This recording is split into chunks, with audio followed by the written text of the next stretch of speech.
ek nou in verwondering. Welkom by Doksedeye Wonderboom aanlyn. Indien jy nog wag vir die uitsending om te begin, is jy meer as welkom om die skakel hieronder in die video se beskrywing te gebruik om ons Connect afdeling te besoek. Daar kan jy inligting kry oor nuwe prosesse wat in die kampus afskop. Jy kan met iemand in kontak tree indien jy enige hulp benodig en jy kan ook 'n finansiële bydrae maak. Die uitsending gaan binnekort begin. Geniet die boodskap.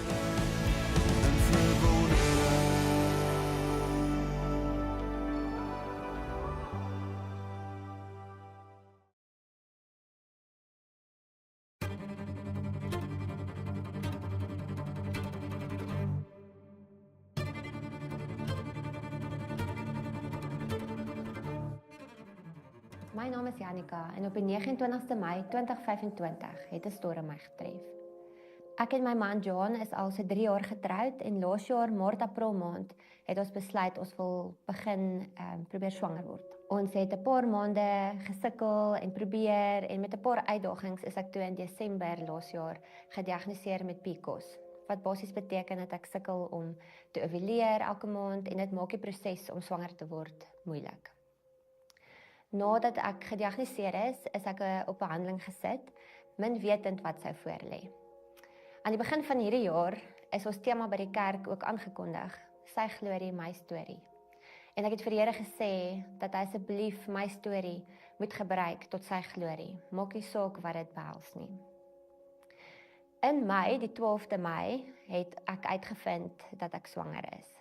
Baie onverwags, ek is al van Maart maand toe af swanger.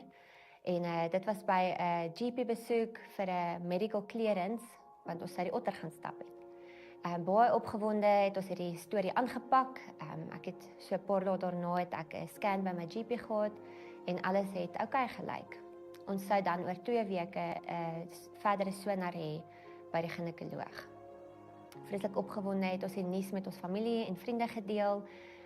Versigtig optimisties, maar baie opgewonde, want uiteindelik is ons gebed verhoor en ons kon nie blyer wees nie. 2 weke later by die ginekoloog se afspraak, ek onthou nog ons het gestap in die gang af, op pad na die spreekkamer toe. En ons het verby die fertiliteitskliniek geloop en ek het vir die Here gesê, baie dankie Here dat ons nie hierdie pad hoef te gestap het nie, dat ek natuurlik kon swanger raak. Ek was so dankbaar.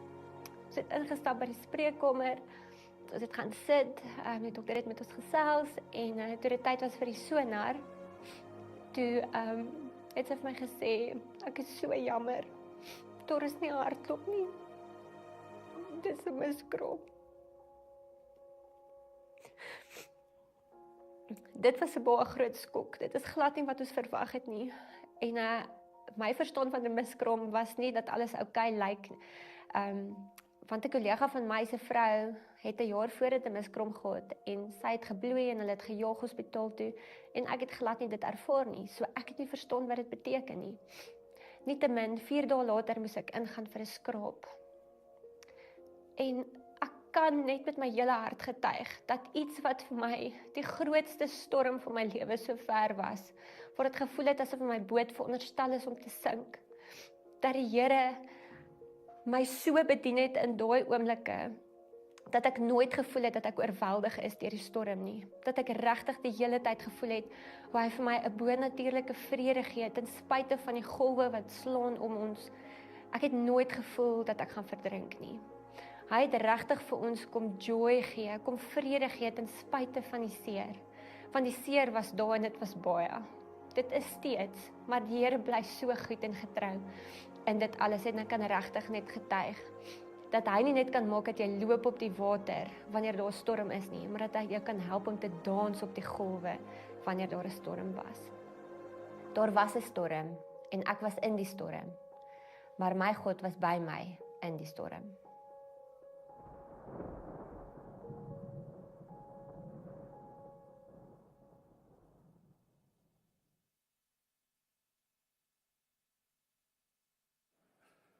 Een van die grootste leuns wat vertel word is dat kinders van die Here nie deur storms gaan nie. En as jy in die storm is, dan het jy nie geloof nie.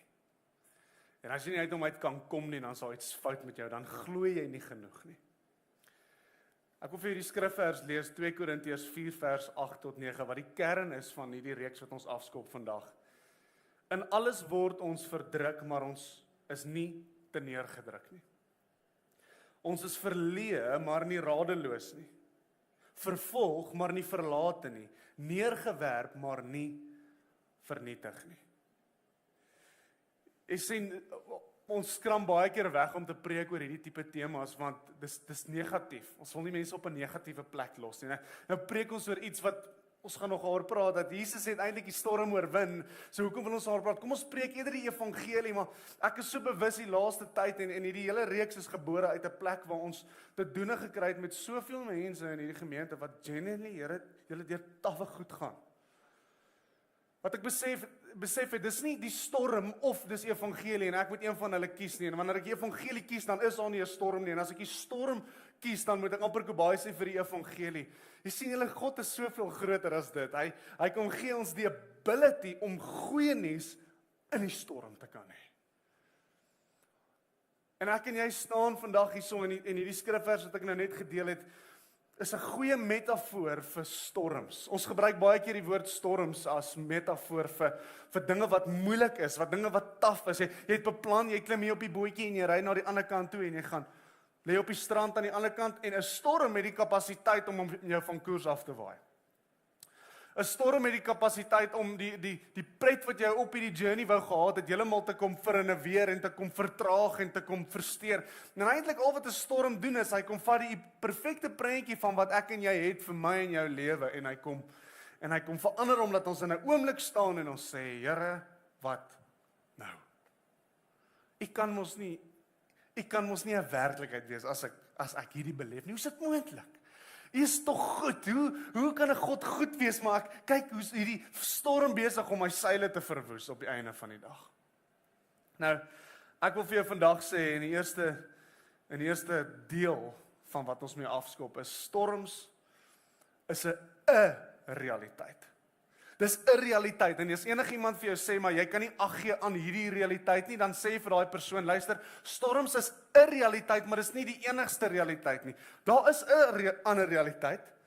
God is die realiteit en die ewigheid is 'n ander realiteit, maar ons kan nie verby die feit kyk dat storms is 'n realiteit nie. En die verkeerde ding wat ons baie keer doen met mense wat in die storm is om te sê, luister, alles gaan oukei wees. Want die laaste ding wat die individu voel, en dalk kan jy so vinnig onthou, wat is die grootste storm wat jy in jou lewe al deur is? Nou, 'n fisiese storm, ek kan onthou, ek was in Mosambiek gewees, ek dink omtrent 10 jaar oud gewees, en ons was daar in Ponta Malangaan, en as jy al ooit in Ponta Malangaan was, ek het nog nooit in my lewe donder weer ervaar, soos in Ponta Malangaan. Ek weet nie geografies hoekom dit so gebeur nie, maar as teen die kus, en ek onthou ons het ons tent, ek en my neef het ons tent onder 'n gazebo opgeslaan. So die ouers het lekker in sulke tipe van hutte gebly, ons het in 'n tent geslaap, en dit gaan lekker wees, al die neefies bymekaar, slaan hom op hier onder 'n gazebo, en daai oggend 2 uur breek die storm van my lewe los. Dis daai tipe storm dat van hier tot by daai lig daar, dis waar die kombuis is. Ons moet, as ons wil uit die tent uitkom, moet ons net tot daar kom. En die storm was so erg, ons het nie kans gesien om dit te doen nie. Die hele gazebo het neergeval bo op die tent. So jy lê hier aan die binnekant en jy wonder wat is hierdie paal wat jy nou hier vashou en jy probeer dit net min of meer so hou. En dit was nogal komies die volgende oggend om deur die kampterrein te stap. Want almal het daar ingetrek en jy gaan kamp ons in Mosambiek, jy vat ons nou nie jou stormtoue saam. Dis die ouens in die Drakensberge gaan kamp, want ouens haal sulke ratchet straps uit en dan dink ek met my tentjie, ek het iets gemis. Ek het die weerpatrone nie gelees nie of iets, want hierdie ouens is ernstig. Ouens bou hulle karavane vas in die grond, dan dink ek, daar waar ek gekamp het dit nog nooit gebeur nie. En in Mosambiek is dit sand, so jy het omtrent 'n 2 meter tentpen nodig as jy hom wil vassit om hom nou regtig vas te maak. En die volgende oggend stap ons deur die kampterrein en dit was bietjie komies om te sien hoe die ouens hulle trailers regop tel en hulle seile by die ander kampterrein gaan haal en almal probeer die water uit alles uitkry en groot skade op die einde van die dag, want 'n storm, een van sy kenmerke is hy is dikwels onverwags. Ek bedoel, hoeveel keer voorspel hulle 'n storm en dan is daar nie 'n storm nie, en ander kere voorspel hulle dit nie en dan my maat daai aan dan tref 'n storm en dan besef jy ek moes my geete skoon gemaak het. Het gebeur gereeld by die Smit gesin. Ek dink, daai geete, ek het geweet. Die winter is mos lank, ons het mos baie tyd om dit te doen. Maar nee. Ek wil vir jou nog 'n skrifvers lees, wat Jesus so eintlik ons inlei in hierdie konsep in van storms. Johannes 17 vers 15. Ek bid nie dat u julle uit die wêreld uithaal nie, maar dat u julle van die bose bewaar. Hulle is van die wêreld, net soos ek, hulle is nie van die wêreld nie, net soos ek nie van die wêreld is nie. Heilig hulle in die waarheid, u woord is die waarheid, soos u my gestuur het. In die wêreld het ek hulle ook in die wêreld ingestuur. En ek wil hierdie hele skrifvers, terwyl dit sommer daar opbly, wil ek so 'n bietjie deurgaan en dissekteer, want wat ons baie keer doen is, ons lees 'n skrifvers en ons dink, wow, dis mooi. Dis 'n oulike skrifversie, dankie Jesus, nou kan ek my dag begin. En ek wil net so stop by 'n paar woorde in hierdie skrifvers, om ons net op 'n plek te kry wat ons kan saamstem, dat luister, storms is 'n werklikheid vir ons. Hy begin, hy sê, luister, hulle is nie, ek vra dat u hulle nie uit die wêreld moet uithaal nie. Nou, wat is die wêreld? Die wêreld verwys nie net na die fisiese plek waar ek en jy onsself bevind nie. Nee, dit verwys na die sisteme, dit verwys na 'n plek waar storms 'n algemene verskynsel is. Dis wat die wêreld is. En raai wat, ek en jy is in die wêreld. En raai wat vra Jesus, asseblief moet hulle nie hier uithaal nie. Moet hulle nie uit die plek uithaal waar storms 'n algemene verskynsel is nie. Nou is die ding, storms gebeur vir 3 hoofredes, wat ek net so vinnig wil opdeel. Die eerste ene is, dis die wette van die natuur. Sê hoe dit werk. Soms kom die reën jou kant toe, soms kom dit nie jou kant toe nie. Dis 'n gebroke wêreld, iemand doen iets stupids en dit het 'n effek op jou, né? Of jy lewe in 'n land waar daar 'n sekere politikus is wat sekere besluite maak en dit het 'n effek op die petrolprys, en as dit jou storm is, dan kan ons jou help daarmee. Maar groter as dit, het dit soms effek op ons. Met ander woorde, natuurlike verskynsels, die wette van die natuur maak dat daar seker soms storms onttref. Met ander woorde, is nie my skuld nie, is nie God se skuld nie, en raai wat? Contrary to popular belief, dis ook nie die duiwel se skuld nie. Ons kan redeneer en sê, okay, maar hy was die slang in die tuin, en as die slang in die tuin was en Eva, dan boom groen gras groei daar rond. Nee, dis nie, die eerste deel van storms wat ons tref, baie keer, julle, is nie die duiwel nie. Dis die wêreld waarin ons is. En 'n storm moet iewers heen gaan. Hy moet iewers reën, en soms reën dit op jou. Die tweede een is 'n bose sisteem. Ek het die skrifversie opgesit nie, maar daar's 'n paar plekke in die Nuwe Testament waar Jesus praat en hy sê, luister, julle moet verstaan, as jy my volg, gaan die wêreld jou haat. As jy wil my werk doen en jy wil by die werk 'n Bybelstudie begin in die oggend vroeg, raai wat, daar gaan mense by die werk wees wat jou gaan haat as gevolg van dit. As jy wil gaan en jy wil 'n kind van die Here wees, hy sê ons is so skapies, soos daai skapie wat ons gaan eet op die 7de September. He says we are like sheep set out to be slaughtered. Dit is 'n harde prentjie van hier is ek en jy, hey, ons dien die Here, alles gaan net goed gaan. Raai wat? Julle, daar's 'n bose netwerk wat jou wil vernietig, wat jou op jou knie wil kry en wat jou wil breek. So, nie altyd nie, maar soms is dit die tweede rede vir die storms wat ons tref. Daar is 'n vyand wat rondloop soos 'n brullende leeu en hy dink by homself, hoe gaan ek hierdie ou breek? Hoe gaan ek hom op sy knie kry? En dan die derde ene is gevolge van ons eie ongehoorsaamheid.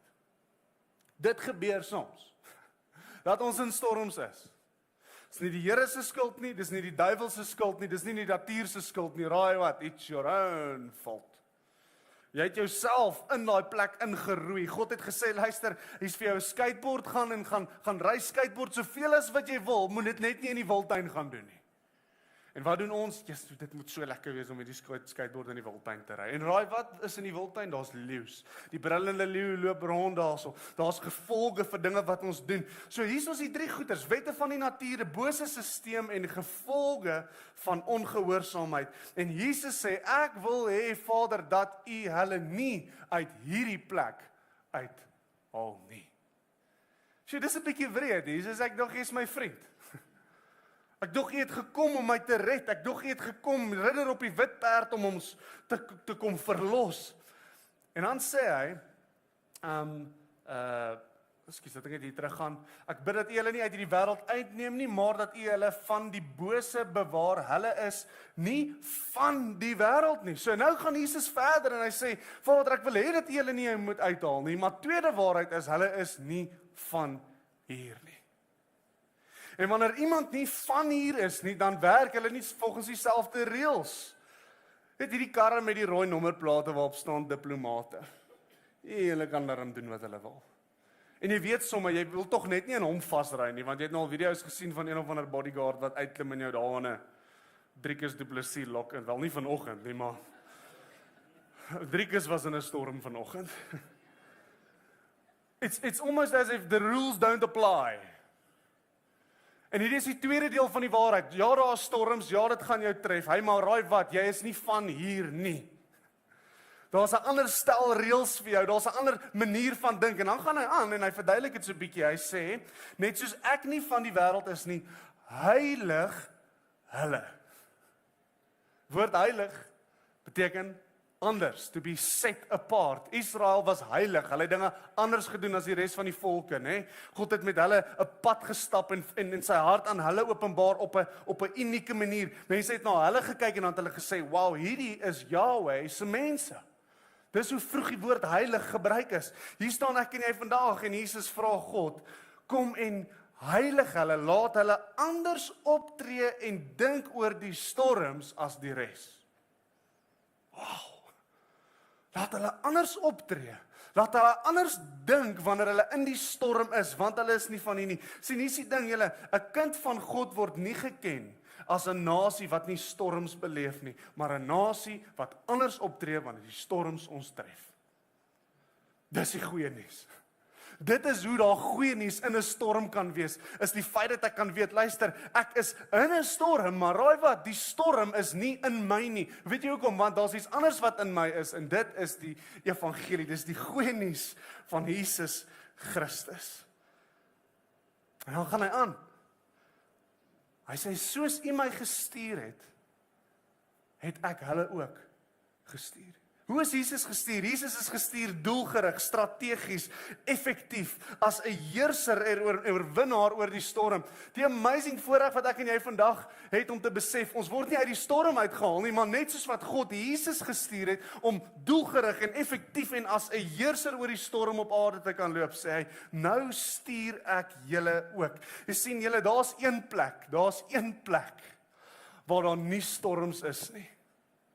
En ongelukkig gaan ons daai plek eers beleef wanneer ons klaar is met hierdie plek. Maar Christendom gaan ongelukkig nie, en weet jy net, deur jare is dit wat Christendom geword het, 'n nasie wat net so uitsien na die dag wanneer ons nie storms gaan hê nie.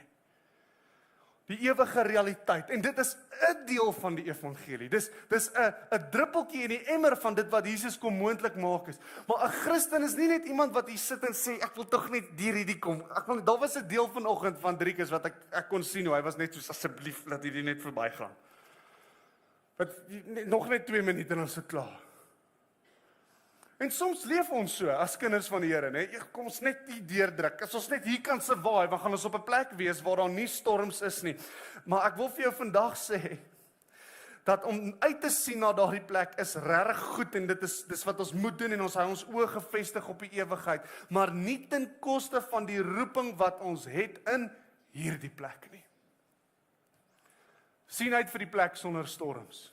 Wees bewus van die roeping wat jy het in die plek van storms.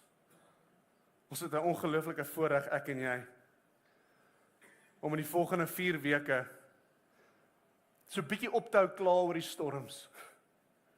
So 'n bietjie op te hou vra wie se skuld is die storms. So 'n bietjie ophou die victim wees van die storms, maar eerder sê, kom ons sit ons fokus op die kernwaarhede van God wat nooit sal verander, ten spyte van die feit dat ek in 'n storm is nie. So vir die volgende 4 weke, vandag gesels ons oor God in die storm. Met ander woorde, wanneer ek in die storm is, dan is God ook daar. Volgende week gesels ons oor dat God bo die storm is. Dis iets wat ons nie altyd so lekker verstaan nie, is dat die storm affekteer nie sy goedheid nie, en hoe het dit 'n effek op my. Dan in week 3 gesels ons oor God voor die storm. Raai wat, jou volgende storm, God slaat daar. Die storm tref jou dalk onverwags en jy dink, o, jene, hoe het hierdie gebeur? God word nie omkant gevang nie. Hy sla daar en dan God na die storm. Want soos in Malangane in 2010 wil ek vir jou vandag sê, wanneer 'n storm regtig deurgekom het, is daar skade wat agterbly en ek en jy kan nie bekostig om net te sê, ag, weet jy wat, dit gaan verbywaai nie. So die reeks of die kursus wat ons nou opgehaal het om te adverteer, wil ek jou regtig aanmoedig in kwartaal 4. Het gaan jou nie net bemoedig om in 'n storm te wees en daarmee te cope nie, maar ook om te sê, die storm waarin ek was, hoe deel ek daarmee en hoe berei ek myself voor om die volgende storm te tref. So vandag gesels ek met jou oor God is in die storm en kyk, as daar 'n favourite Bybelkarakter vir my is wat ek wil ontmoet. Verlang was dit Paulus gewees. En toe begin ek indelf in die psalms in en toe dink ek, Dawid moet hy lekker ou wees. Hoor gou wat skryf hy in Psalm 139 vers 7 tot 12. Waarheen sou ek gaan om u gees te ontvlug? Waarheen sou ek vlug om aan u teenwoordigheid te ontkom? Klim ek op na die hemel? U is daar. Gaan lê ek in die doderyk? U is ook daar. Vlieg ek na die ooste? Of gaan woon ek in die verre weste? Ook daar lei u my. Hou u regterhand my vas. Ek sou die duisternis kon vra om my weg te steek, of die lig rondom my om in nag te verander, maar vir u is selfs die duisternis nie donker nie, en die nag so lig soos die dag, duisternis so goed soos lig. Ons kry onsself dikwels in storms waar ons dink, ek kan nie dink die Here is hier nie. En baie keer is dit omdat ons voel, maar ek het myself in hierdie storm gekry en ek diskwalifiseer amper God se autoriteit om teenwoordig te wees in hierdie scenario. En ek wil vanoggend vir jou sê, daar is nie 'n stelling verder van die leuen as dit nie. Geen storm het die autoriteit om God se teenwoordigheid te verdryf nie, selfs die storms wat jy oor jouself gebring het. Dawid kom maak hierdie stelling in hierdie psalms en hy kom deel met my en jou sy eie oortuiging. Maak nie saak waantoe ek gaan nie. Hy skop af en hy kom sê, luister, God is oral, hy's verre weste, hy's ver daar, hy's in die hemel, hy's op aarde, en dan doen hy iets wat vir my so ongelooflik mooi is, want hier is die ding, God is nie net teenwoordig nie, God is ook betrokke. Hy kom sê, luister, vir u is die donkerte waarin ek is nie donker nie. Wat doen storms primêr? Ek weet nie of jy al ooit op 'n boot was. Die een keer wat ek op 'n semi-boot was op 'n fishing kayak, ook in Mosambik. Beste herinneringe was in Mosambik. Dit het nie so gelyk nie, dank die Here. Maar ek het nog nooit reën beleef op 'n plek waar dit nie op land kan val nie. Ons weet hoe reën klink op land, nee, jy weet hoe dit klink op 'n sinkdak, jy weet hoe dit klink op die plaveisel. En hier's ek en my neef hier op die kayaks, ons gaan visvang, my ma, ons gaan die grootste koeta of die grootste tuna gaan uittrek en ons is daarin. En op 'n stadium soos Mosambik, maar is kom maar net so 'n verdwaalde wolk deur en dit begin reën. En dit is die eerste keer wat ek reën hoor vir hoe dit moet klink net op water en nie op plaveisel nie. En in daai oomblik is daar amper hierdie onsekerheid. Ek besef toe, hoorie, ek is nie gereed vir dit. Ek weet wat om te doen nie. Hoe lank gaan dit reën voor hierdie kajak vol is? Weet wat gebeur wanneer hy vol is? Daar's 'n klomp onsekerhede. En as ek net dink aan daai scenario, dan weet ek jy het ook stories van dinge wat jy al beleef het, storms wat jy ingegaan het en die heel eerste reaksie is: o my genade. Vandag sink ek. En wat Dawid hier kom doen in hierdie skrifvers, hy kom sê, luister, die donkerste, mees onsekere tyd wat jy kan beleef, God skrik nie. God is nie bekommerd nie. God is nie oorweldig nie. Ek het nog 'n storie wat ek jou wil vertel. Nie in Mosambik nie, jy sou dink ons het baie geld gehad, maar in Zambië, klein seentjie my pa daar gewerk, dink hy dis 'n goeie idee en hy koop een van hierdie klein oranje opblaasbootjies. Cute man, een volwassene kan net in hom sit, gelukkig, ek is klein, in hierdie bootjie en ons is daar in 'n rivier af. En hier begin ons roei. Ons roei. Maar die ding met daai bootjie is, as jy nou reg wil roei soos 'n prou, dan roei jy mos nou agteruit. Dis mos hoe jy die meeste krag het. So agteruit, my maat, hier gaan ons. Besef nie, maar in hierdie rivier is hierdie verdwaalde boom wat sy tak so uitsteek. En ek is in 'n opblaasbootjie wat baie vinnig kan verander in 'n afblaasbootjie. Hang net af watter kan die lug vloei, nê? Maar die bemarking sou nie so effektief gewees het as hulle hom 'n afblaasbootjie genoem het nie. En die volgende oomblik hoor ek net dit was dit. En ek besef hier is moeilikheid. Hier is moeilikheid en weet jy wat is die amazingste ding van hierdie storie is ek besef toe, luister, hier gaan ons verdrink en ek maak oogkontak met my pa en hy's die een wat natuurlik roei, dit was sy skuld. En ek het net geen vrees in sy oë gesien nie. Dit was hierdie, ek onthou nog my pa's nou 4 jaar gelede, hierdie het omtrent 25 jaar terug gebeur. Dit was regtig lank terug, was 'n klein seentjie. Ek onthou nog my pa se stem wat sê, "O, hier gaan ons nou." Hou vas. Help nie hou in hierdie boot vas nie. Ek gaan oneindig. En ewe skielik die ongelooflike rus wat oor my hart kom, nie omdat luister die water is nie diep nie omdat die storm nie bestaan nie. Maar my pa's by my. Die storm is 'n werklikheid. Julle luister, storms is 'n werklikheid. Janika se storie is 'n werklikheid. Baie vrouens is al deur dit, baie mense is deur dit. Dis een van daai goed wat mense weet nie eers wie is deur miskraam nie, want dis so algemeen, maar dit is amper so hartseer dat dit so algemeen is, want dit beteken dis validate amper die pyn wat iemand in daai oomblik beleef. Vir die individu is dit soos dis verby, my boot sink. Maar raai wat? My God is in die boot. Julle, daar's iets wat verander by my en jou wanneer ek besef God is by my. Dit beteken nie noodwendig hy gaan altyd die storm stil maak nie. Kan hy? Ja, ons gaan nou kyk na Markus 4. Ons ken die storie baie goed.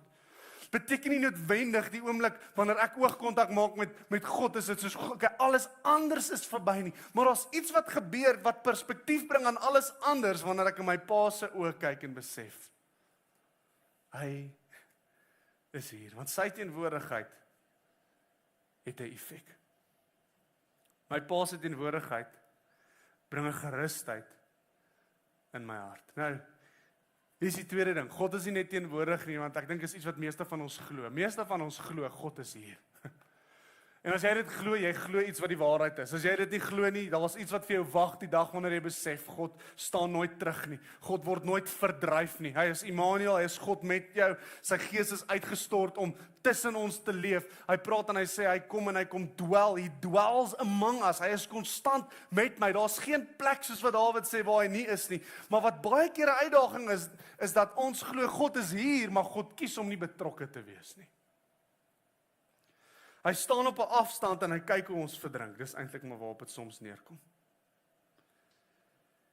Jy sien die storie van ek en my pa in die bootjie, die heel eerste ding wat hy gedoen het, nadat hy natuurlik kommentaar gelewer het oor wat besig is om te gebeur, is dit my gegryp. Hy het net daar gestaan en gesê, luister Reinhard, hier is nou 'n goeie les, jy het nou lank genoeg met vlekkies geswem, vandag leer ek jou swem. Swem of sink. So, weet net pappa is hier, hoor? Papa is hier. Dis wat ons soms dink God doen. Hy is hier, maar hy raak nie betrokke nie. Nee, die eerste ding wat my pa doen, ek onthou nog, het my so aan my kraag gegryp met die een hand en het my so teen hom vasgedruk. En die oomblik toe hy dit doen, toe weet ek, hey, ons is veilig. Jy sien Markus 4 vers 38 vertel die storie van Jesus wat lê en slaap onder in die boot, nê. Ek kan hom nou opsit, al net gaan nog af. Jesus lê en slaap onder in die boot en daar breek 'n storm uit. Dis is en as jy nou 'n bietjie gaan kyk na die geografie van die meer waarop hulle was, daar's ons blykbaar winde wat uit die berg uitkom en dit het 'n effek op net die klimaat op hierdie meer en wat dan gebeur is, dit raak soos 'n see. Dis 'n binnelandse see, maar dit raak hektiek. Nou, hier's die ding wat jy moet verstaan is, as jy nou al op 'n boot was en jy tref haar eerste golf en jy is bang, dan kyk jy na die ou wat al baie op 'n boot was. Dan sit hulle met so 'n smile. Hou vas. Want hy's 'n visserman, hy weet waarmee hy besig is. Ons vergeet dat hierdie storie is nie noobs wat op die water is nie. Hierdie is nie ouens wat nog nooit 'n storm op die water beleef het nie. Ons kyk hier na 'n ou soos Petrus. En Johannes, hierdie is ouens wat hulle besigheid was vissermanne. They've been in the weather. Hulle was al in die storm. En die water was op so mate onstuimig dat selfs hulle wat gesoute vissermanne is, wat al hulle slaap oor op hulle bote. Dit is die gebruik van die dag gewees. Jy slaap oor en jy vang in die nag vis. Dat hulle begin besef, hier is moeilikheid. En hulle begin 'n paniek kry. Nou, hoor wat sê Markus 4:38. Maar hy was agter op die skei aan die slaap op die kussing en hulle het hom wakker gemaak en vir hom gesê: "Meester, gee U nie om dat ons vergaan nie." Jesus staan op hier, maak die water stil. Ons almal ken daai stories baie goed, nê, van Jesus wat opstaan en hy sal die storm stil maak. Luister, daar's baie storms op daai see gewees wat Jesus nooit stil gemaak het nie. So pas op om altyd te verkondig dat die storm gaan altyd stil word wanneer Jesus in jou boot is, want dis nie die waarheid nie. Jesus se frustrasie toe hy opstaan is nie, ouens, julle weet mos, ek sal die storm stil maak nie. Dit was, ek is teleurgesteld in die feit dat julle dink, hierdie skrifvers wat hy nou net hier gebruik het, die feit dat jy dink, ek gee nie om nie.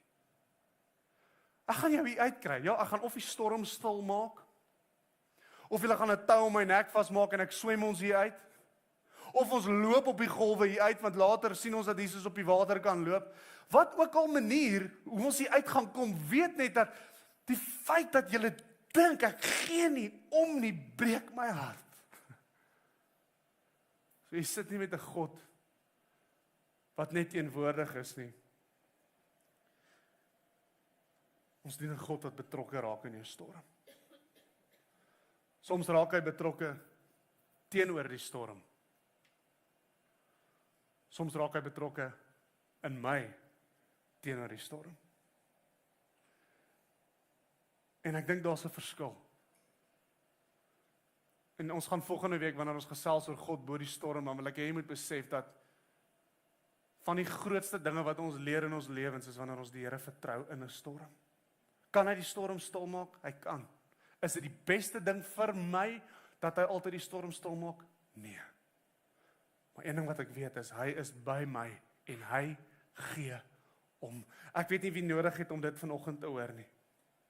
Jy gaan nou deur 'n storm. Luister, God is nie net by jou nie, hy gee om.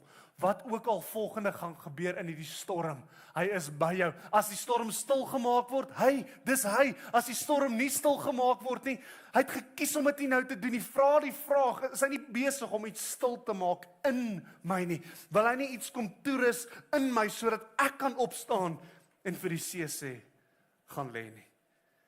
Jesaja 41 vers 10. Profeteer hy sê, moenie bang wees nie. Okay, dankie, nou voel ek soveel beter. Dis al wat ek moes hoor vandag, moenie bang wees nie. Dink jy, dis die oplossing tot mense se vrees, moenie bang wees nie. Hy sê, wag, want ek is by jou. Met ander woorde, die oplossing tot die vrees wat ons beleef in die storm is die bewuswording van dat God by my is. Hy sê, moenie bekommerd wees nie, hoekom nie? Is nie net goeie raad wat 'n vriend jou gee nie. Hy sê, want ek is jou God. Ek is jou God. Niemand anders is jou God nie. Daai beeltjies is nie jou God nie. Ek is jou God. En dan gaan hy sê, ek versterk jou. Okay, wow. Met hierdie storie maak hy die storm stil. Nou kom hy en hy kom versterk. Dis moontlik dat hy altyd doen. Dis moontlik dat hy een van hulle doen. Wat ek weet is, hy weet watter een. Dis my werk om te vertrou dat hy weet wat om volgende te doen. Ek help jou, ek hou jou vas met my eie hand, red ek jou. Wanneer ek bewus word van sy teenwoordigheid, julle, God is altyd hier. Kom ons staan net gestil daar. God is altyd hier. Soms voel dit nie, né? Dis wat mense sê, maar Reinhard, ek voel dit nie. Okay, cool. Is dit moontlik dat iets hier is? Is dit moontlik dat hierdie Bybel hier lê en as my oë toe is dat ek nie bewus is daarvan nie? En is ek enigsins groot genoeg om te sê, maar dit wat ek nie van bewus is nie die waarheid nie? Nee, ons almal kan saamstem, dis nie so nie. So God is hier, as ek nie bewus is van hom nie, is my werk nie om hom te sê ek wees hier nie, dis my werk om toe te laat dat hy my wys, hy is hier. Dis my voorreg om my oë oop te maak. Om bewus te word, want wanneer ek bewus word van sy teenwoordigheid, verdwyn vrees. Wanneer ek toelaat dat hy my vashou, help en versterk, verdwyn bekommernis. Nou, daar's 'n paar dinge wat nodig is vir God om ons te kan vashou. En een van dit is omdat ons trots moet laat sak en besef, ek gaan verdrink vandag as ek nie toelaat dat hy my vashou nie. God is 'n gentleman, hy forceer niemand in enige iemand in nie, hy druk jou nie vas wanneer jy besig is om te verdrink as jy sê, hou op my help, ek kan self, hy's, okay, your wish is my command. Maar die eerste ding wat gebeur wanneer ek trots laat sak en besef, ek het nou 'n pa nodig, ek is nie 'n 3-kamp swemmer nie, my bootjie is besig om te sink, ek het nou 'n pa nodig, is dat hy kom en hou my vas en hy versterk my, en dan wil ek vir jou sê, verdwyn bekommernis. Dink aan die grootste storm wat jy in jou lewe al was, metafories, en vra vir jouself, was God daar? Ek dink dit is soms baie makliker om terug te kyk na stories en te besef, hy was. En die verantwoordelikheid wat ek en jy het om dan te sê, maar hoekom sal hy dan nie weer wees nie? As hy daar, luister, as hy daar saam met my was, dan gaan hy tog sekerlik vandag saam met my wees. Jy sien, die ding van storms is, ons verloor perspektief en raak gedisoriënteerd. Dis gewoonlik wat gebeur wanneer een of ander boot vergaan op die see, is hulle verloor perspektief, hulle weet nie meer waar hulle is nie. As 'n storm so erg is as jy op die pad is, dat jy nie meer die lyne kan sien nie, dan trek ons af, nê. Want jy besef, jy moet in daai rigting gaan, jy weet waartoe om te gaan, maar ons het geen manier om fisies nou te besef, wat is die volgende tree wat ek moet gee, waartoe moet ek gaan nie, ek het perspektief nodig, en wat 'n ongelooflike voorreg het ek, dat daai dag, toe my bootjie sink, dat ek beleef het vir die eerste keer hoe perspektief werk, en dat my pa ander perspektief het, want die laaste deel van die storie is waar hy my het, en die volgende oomblik staan hy uit die water uit op, en die water het net op by sy knie gekom. Dis funny, nee? God se perspektief, julle, is net anders. We only see the turn, but God sees the road ahead. Die een wat by jou is nie net die een wat by jou is nie, dis die een wat betrokke raak. Die een wat betrokke raak, is nie net die een wat betrokke raak en doen wat hy dink goed nie. Hy weet alles. Wanneer hy jou vashou, dan moet jy weet, dis die beste ding wat nou kan gebeur, is dat hy jou vashou. As hy die storm stil maak, dan weet jy, hy het geweet hoekom hy die storm stil maak. Dit was die uitweg wat nodig is. As hy jou vashou en hy staan uit die water uit op, en die water kom net tot by sy knie, dan besef jy, die storm was nie so groot soos wat ek aanvanklik gedink het nie. Alles in perspektief met God is soveel kleiner. En ons gaan afsluit hierdie boodskap met nog 'n storie. Ons het die voorreg om 8 stories te hê oor die volgende 4 weke, want is een ding om na my te luister wat vir jou sê, Here, hier is hoe jy moet dink oor storms. Is 'n ander ding wanneer jy hoor iemand anders wat in 'n storm was, wat kan getuig daaroor. Hier is 'n storie wat my baie na in die hart lê. Ansie, sy sit hierso. Dink net by jouself hoe dit moet wees om verwagting te wees en nog een kind te hê en dan verloor jy jou man. Daai storm en die perspektief oor daai storm. Na dit is jy welkom om saam met ons te aanbid. Kyk na hierdie video.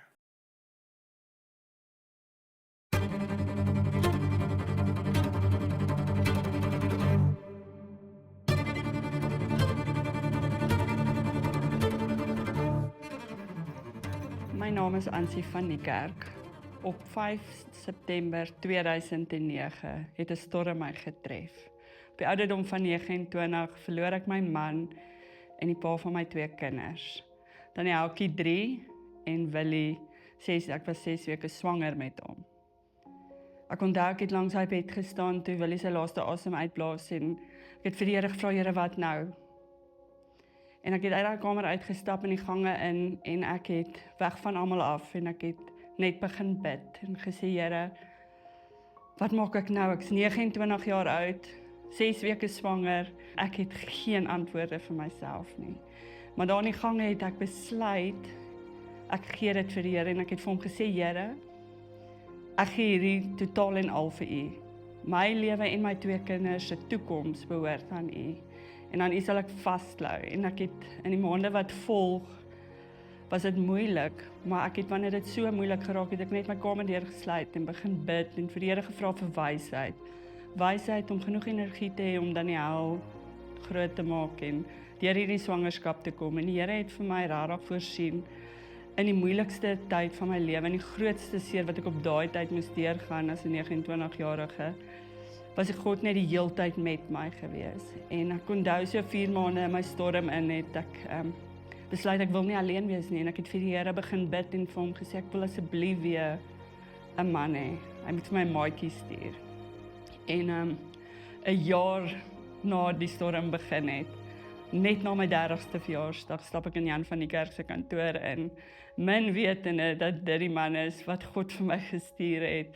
En nie net 'n man nie, maar my beste vriend. Iemand wat my geestelik en emosioneel help om deur my seer te werk en om weer heel te word en om te verstaan God se liefde, nie net vir myself nie, maar dat ek myself ook moet lief hê. Daar was 'n storm, ek was in hom, maar God was ook daar.